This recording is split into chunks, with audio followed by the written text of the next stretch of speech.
오늘도 말씀으로 하루를 살아가는 여러분을 위해 우리 주님의 크신 은혜와 사랑이 가득하기를 소망합니다. 오늘 우리가 읽은 역대상 6장과 7장에는 계속해서 족보가 나오고 있습니다. 역대상 4장부터 8장까지는 이스라엘의 12지파별로 족보가 소개되고 있습니다. 어제 읽은 4장에서는 유다지파, 그리고 5장에서는 요단 동쪽에 거주했던 르우벤, 갓, 므낫세 반지파의 족보를 볼 수가 있습니다. 그리고 오늘 우리가 읽은 6장에서는 레위인의 족보가 소개되고 있고 7장에는 북쪽에 거주했던 이사갈, 베냐민, 납달리 지파와 중앙에 거주했던 므낫세 반 그리고 에브라임, 아셀 지파의 족보가 소개되고 있습니다. 그런데 이 역대기 족보를 읽어가다 보면은요, 혈통상의 모든 인물들이 빠짐없이 기록된 것이 아니라는 것을 발견할 수가 있습니다. 하나님의 구속사적인 경륜 가운데에 어떤 부분은 과감히 생략되고요, 어떤 부분은 강조되었습니다. 예를 들자면 12지파 가운데에 스불론 지파와 단 지파는 아예 그 기록이 생략되어 있습니다. 이 두 지파들은 북쪽 지방에 위치하고 있었기 때문에 7장에 언급되었어야 합니다. 하지만 보이지 않습니다. 왜 이 단과 스불론 이 두 지파의 족보는 빠져 있을까요?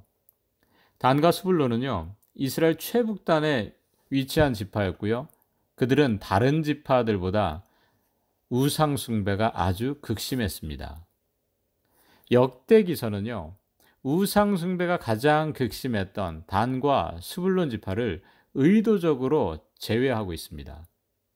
비록 한민족이지만 하나님의 나라를 이루는 데 있어서 우상 숭배를 하는 후손들에게는 더 이상 그 언약이 성취되지 못한다는 것을 보여주고 있는 것입니다. 반면에 오늘 읽은 6장에서는 레위 지파의 족보가 나오는데 분량이 무려 81절이나 됩니다. 역대기서에서 왜 레위 지파의 족보를 강조하고 있을까요? 여기에는 특별한 이유가 있습니다. 본국으로 돌아온 포로 세대들에게 필요했던 것, 그것은 바로 신앙의 회복이었습니다. 레위 지파는 다소 혼란한 역사적 상황 속에서 성전 중심의 예배 회복이라는 중차대한 사명을 감당해야 하기 때문에 강조하고 있는 것입니다.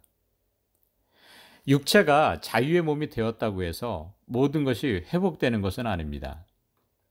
포로로 잡혀갔던 사람들이 다시 고향으로 돌아와서도요, 이전처럼 육체를 위해서 먹고 마시는 삶을 살아가게 된다면 그 전과 달라질 것이 하나도 없게 됩니다.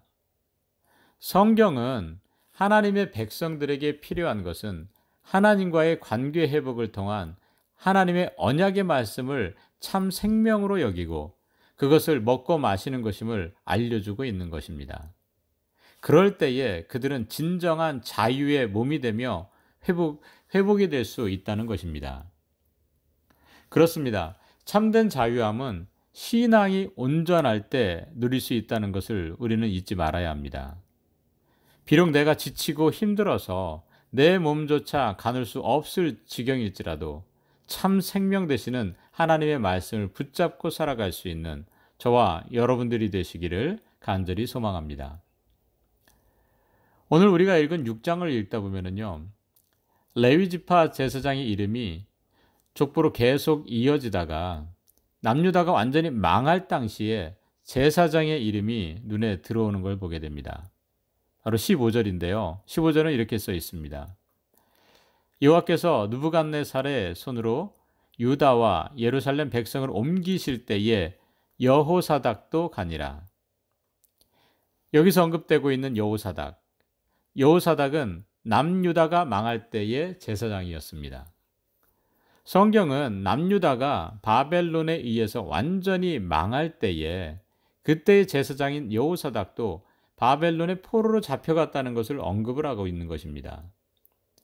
다른 사람처럼 그냥 이름만 언급하지 성경은 왜 그 사실을 여기서 언급하고 있을까? 이것이 좀 궁금했습니다. 왜 그랬을지 묵상하는 가운데에 깨달아지는 것이 하나 있었습니다. 한 나라가 망해갈 때 당시 지도자인 제사장은 어떤 역할을 하고 있었을까? 한 나라가 망해가는데 왕에게만 잘못이 있다고 할 수 있을까요? 물론 왕이 그 중심에 서 있는 것은 누구도 부인할 수가 없습니다. 하지만 왕 주변에 있던 사람들의 책임도 무시할 수만은 없습니다. 정치 지도자만 문제가 있었던 것이 아니라 신앙교육을 제대로 하지 않고 백성들의 예배를 제대로 인도하지 못한 제사장 또한 그 책임에서 자유로울 수는 없습니다. 유다가 망할 때에 제사장 여호사닥도 함께 가니라 라는 이 말씀을 통해서요, 제사장의 죄를 묻는 하나님의 심판이 저에게는 참으로 무겁게 다가옵니다. 저 또한 제사장처럼 신앙을 잘 가르치고 영혼들을 잘 인도해야 할 사람이기 때문입니다. 그런데 목사인 저만 그 사명을 부여받았을까요? 그렇지 않습니다. 왜냐하면 하나님께서는 오늘 우리 모두에게 왕 같은 제사장의 직분을 주셨기 때문입니다. 내가 속한 공동체가 하나님의 심판을 받는 지경까지 이르게 된다면 그 책임에서 나도 자유로울 수만은 없습니다. 하나님의 백성은 구원받은 사람들입니다. 구원받은 사람으로서 우리는 우리의 삶의 자리에서 하나님의 말씀대로 살 뿐만 아니라 그 말씀을 제대로 전하고 가르쳐야 할 사명이 있습니다. 예를 들어 각 가정의 자녀들에게 제대로 신앙교육을 해야 합니다. 우리 가정, 내가 생활하는 일터, 이 나라와 민족, 그리고 모든 공동체가 나와 함께 관계하기 때문에 우리는 이에 대한 책임을 분명히 느껴야 됩니다.